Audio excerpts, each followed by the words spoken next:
Hello, welcome back. Thanks for joining me. Hit like, hit subscribe. I'm going to go through a drum rack trick that I used to use a lot. I've come back to it and I'll tell you why in a second. Drum rack. A few slots emptied. I normally use 8 to 12. I'll throw in a whole bunch of random samples. It could be samples, field recordings, iPhone recordings. Not really fussed. No intention with what I'm putting in there really. Just all different forms of audio, different sounds, different genres, whatever it may be. Point being, I use the analog rhythm in hardware sets when I play live or even just for production.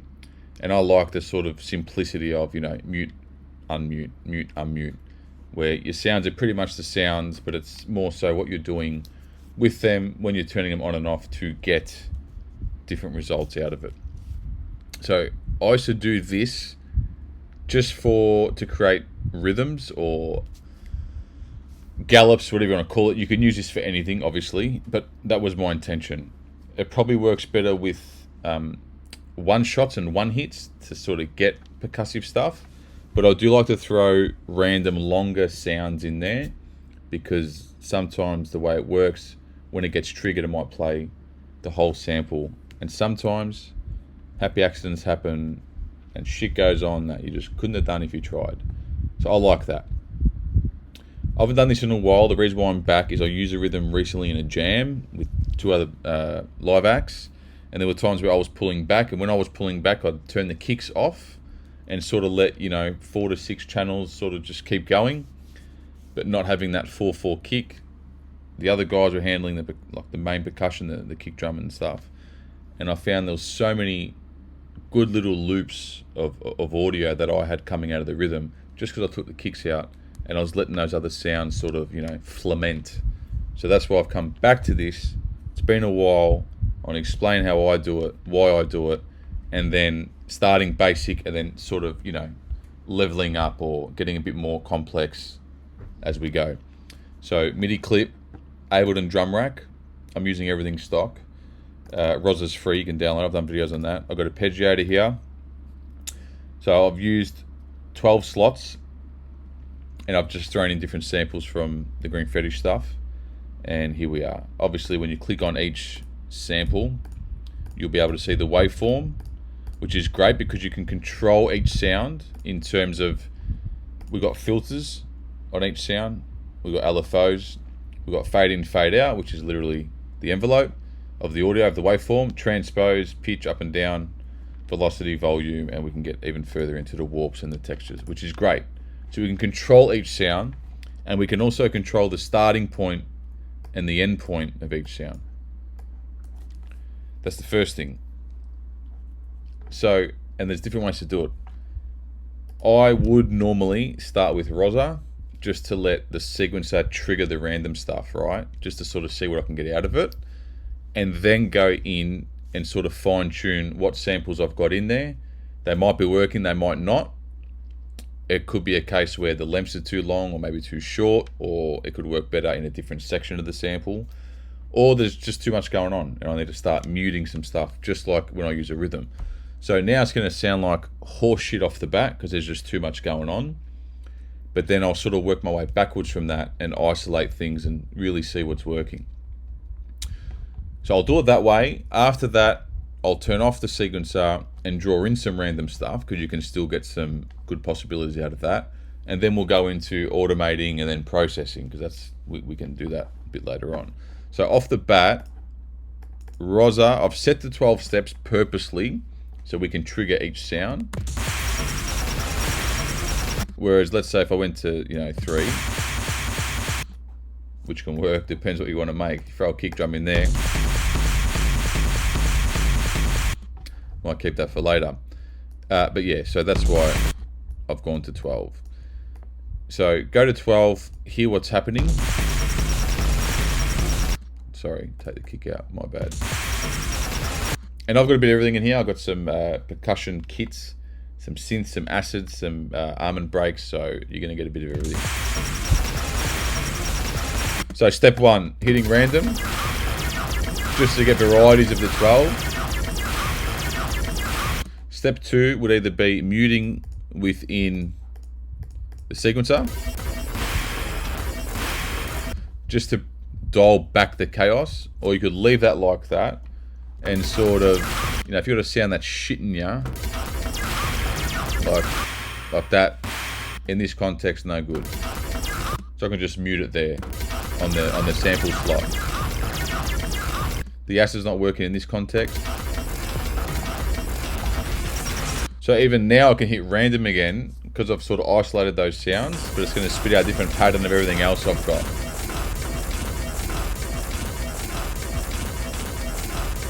And then, so this isn't the case, but not, you know, demonstration purposes. Let's say I like this. I've got 3 muted, so it's giving me, you know, it's giving me 9 sounds at a time. Oh, sorry, 9 possibilities, but they're not all hitting.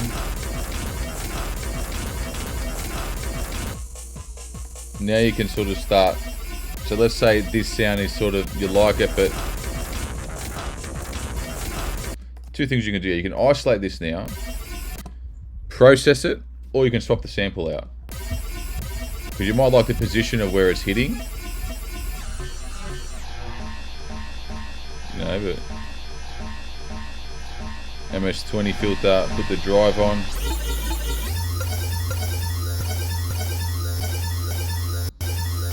And don't forget you can process each sample, so you know, you can throw Q3 on now or EQ8 and, you know, roll off the low end or vice versa. So keep that in mind. I'm sorry, I went to slice mode, my bad. Now, so we can maybe drive it, turn it down, but then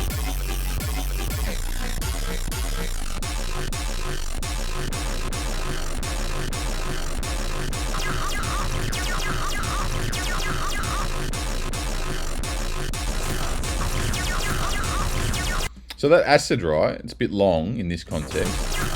This is what I'm saying, right? You might solo that. So when it hits, you know, that might be usable now because we've altered the sample. That sounds shit low. And then again, random.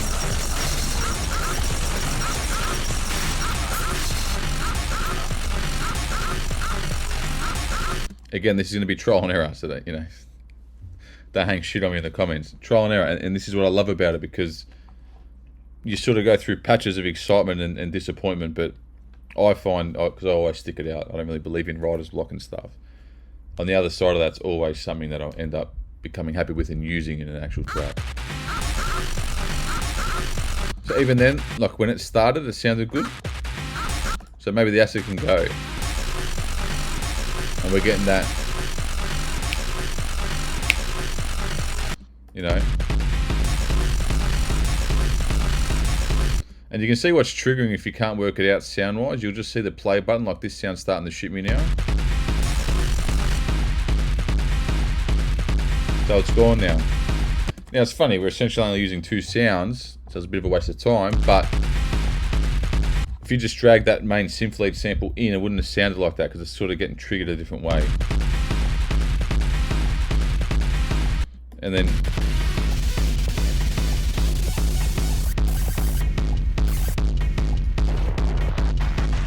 so let's say you like that there.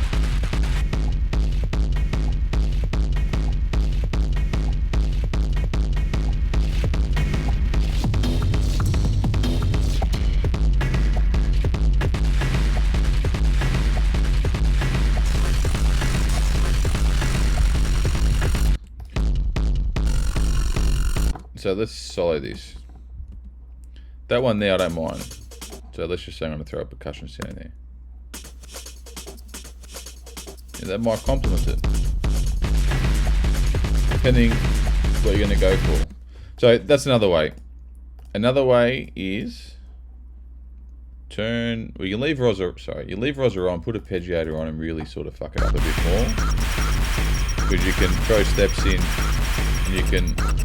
The good thing about using a arpeggiator is you're going to get more randomness, but you get swing out of it, you get some hop out of it, more of a gallop, but then the rate, if you go 1-to-1 say, and we'll use 1-to-1 as the slowest, you can really strip back what's happening in the bunch of samples. It's Because it's gonna. Whereas if you dial back, it's gonna get more frantic. Then if you go all the way to the end, being the fastest, yeah, it's tweaking.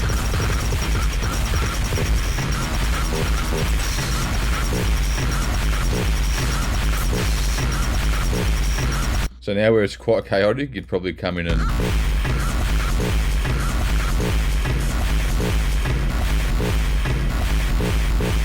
way too loud, sorry.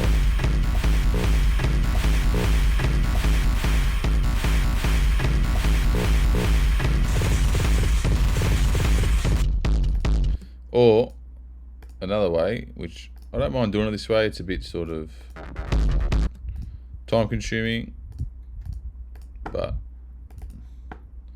I don't mind just, you know, what do I have here? And normally what I'll do is I will draw it in 4/4 just to get that short possibility of the loop. And then I'll sort of stack it this way. So obviously we've got the almond break now. It's going to be a bit longer in length. So when it triggers, it's going to play through the whole clip of the MIDI.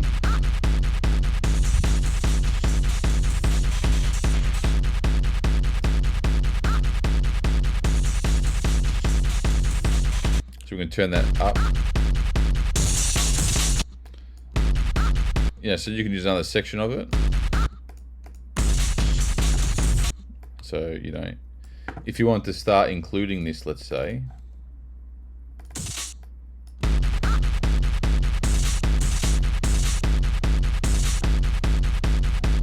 If I don't like that.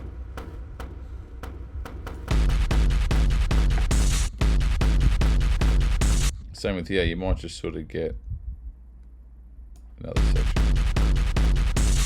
So now I won't loop past, but like a one shot. But here's the beauty about doing it this way as well, and this is where I like to really get into it, is I like to use a longer sample than just a one hit.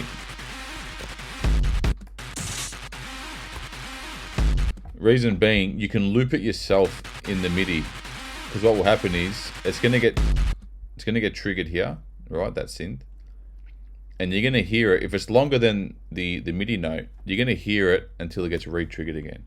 So you could essentially loop this like that.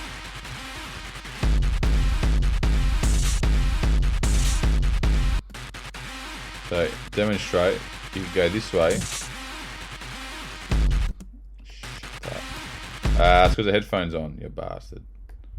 So we can do this. So we can change the loop.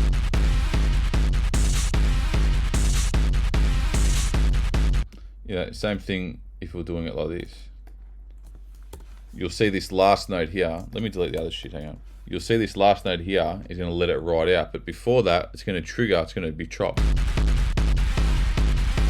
So even that alone,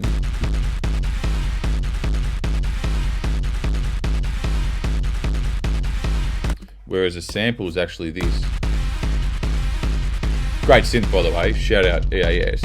But this is my point. Oh, actually, I'll just let it ride out, to be honest.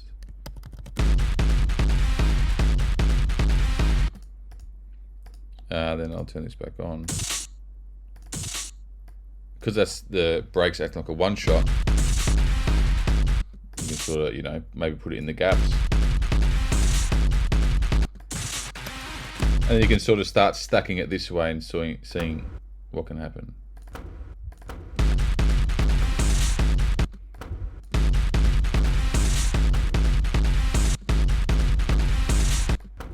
So that there's the position's good. We're just going to tweak the sample. So you can see you can zoom in as well. Well, offbeat, that's why it sounds like shit. But you can sort of, you know, keep it like a full one hit. And you can even use the fade in and fade out to sort of change the decay.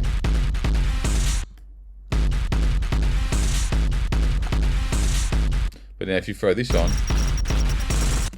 so that's what I was getting to next basically, is that you can draw something that works and is simple, let's say, or, you know, in a good pocket. I wouldn't use rosin, but this is a demonstration. You could sort of get a lot more aggressive by sort of keeping that as maybe a foundation, than letting the sequencer and the MIDI get confused.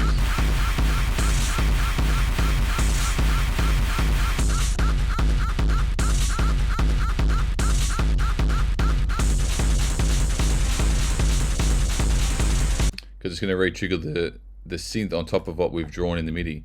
Or you can leave it like that, and maybe just for some extra detail or complexity, you can add the arpeggiator. You'd have to do that cleverly, maybe on 0 steps.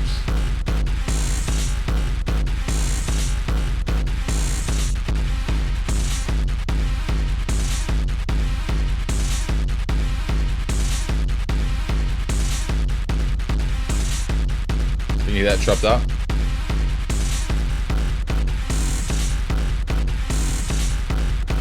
Now, also, I'm going to wrap it up soon. Going into processing, we haven't processed anything.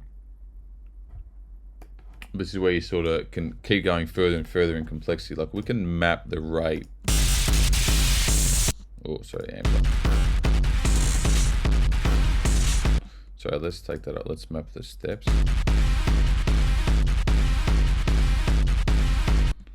It's going to be too subtle.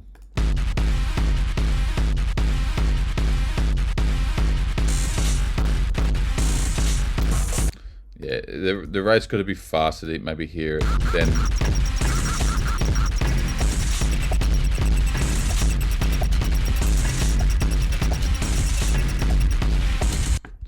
Doesn't end. But again, that's if you wanted to go down that route of extra detail. Could be problematic because the arpeggiator could then, you know, tweak things out of time and stuff, but then, you know me. Love the amp.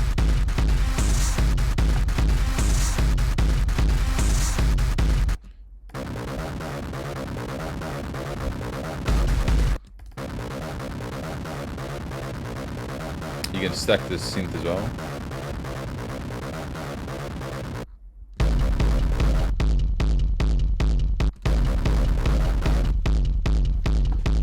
Why? Oh, that's why. So let's go with this synth.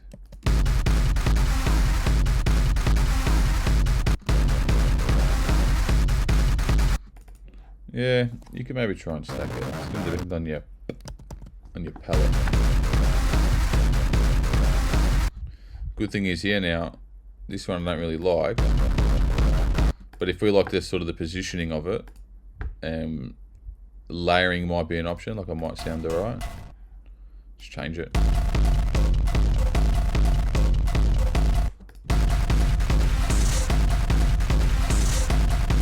Or that might be better. That might trump the other one, and you might even use it.